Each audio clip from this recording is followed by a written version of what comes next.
Mən Ağali Qədiroğlu Əliyev 1922 ildə anadan olmuşam. 1942 ildə, 41-ci ildə müharibə başlayandan bir il sonra 42-ci ildir. Yanvarın 16'sında bizi çağırdılar hərbiyə.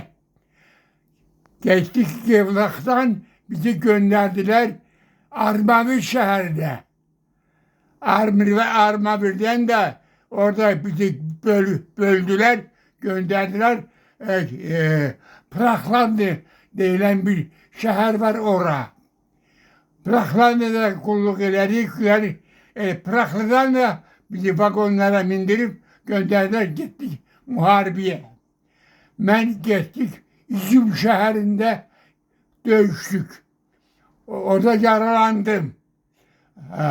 Orada da sonra muharebe kurtarandan sonra yokladılar. Hansı təvəllüdlər evə bırakılmalıdır, hansı təvəllüdlər bırakılmamalıdır. Ben 22 il təvəllüdlüydüm. Ona göre benim təvəllüdüm evə bırakılmağa düşmədi. Orada kalan hemen Türk beyinleri Vayon'da ne dersen komandaturalara bölüştüler. Komandaturalara. Ben Germanya'nın Freiburg adında komandaturaya düştüm. Orada kulluk ederdik. Sonra Zhukov yani parat kabul edilirdi. Onda figurlara bakıp, ölçülere bakıp bizi sıradan çıkarttılar, gönderdiler Freiburg'den Annaberg şehrine. Annaberg şehrinde de Hansı oradan da bizi gruplara bölüp gönderdiler. Şehirleri yanından çıkıp orada. Zhukov orada parat kabul edildi.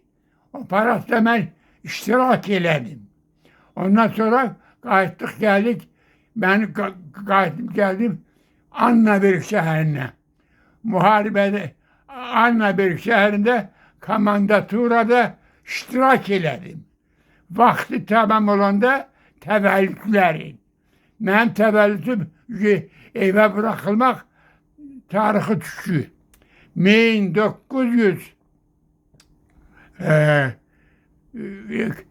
geçen ilde orada geldik, bırakıldık.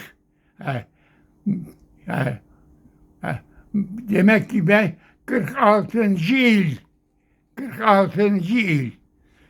yanvar ayının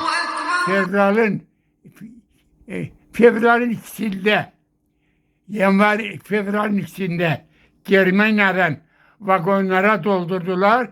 Qayıtdık geldik vətənə ve Azerbaycan'a.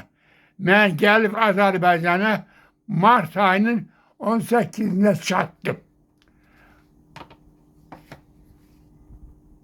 Ve benim hərbi biletlerim var. Hərbi biletlerim. Benim 2 hərbi biletim var. Biri var, orduda kulluk elədiyim hərbi bilet. Hansı Gorkomzada'da iştirak eləmişəm. Oranın hərbi bilet. Kullukçu, hərbiçi kulluk. Sonra da bırakılıp gelende o biletleri götürdüler. Təzə biletler verdiler. Hemen o biletlerin ikisi de məndə.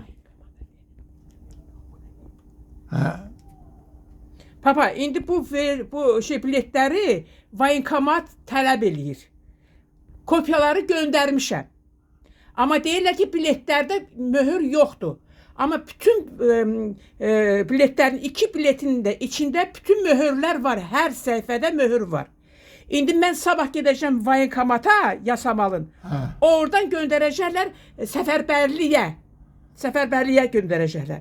Yəni mən onu görkən indi mən bu biletlərin şəklini çəkəcəm, videoya qoşacağam.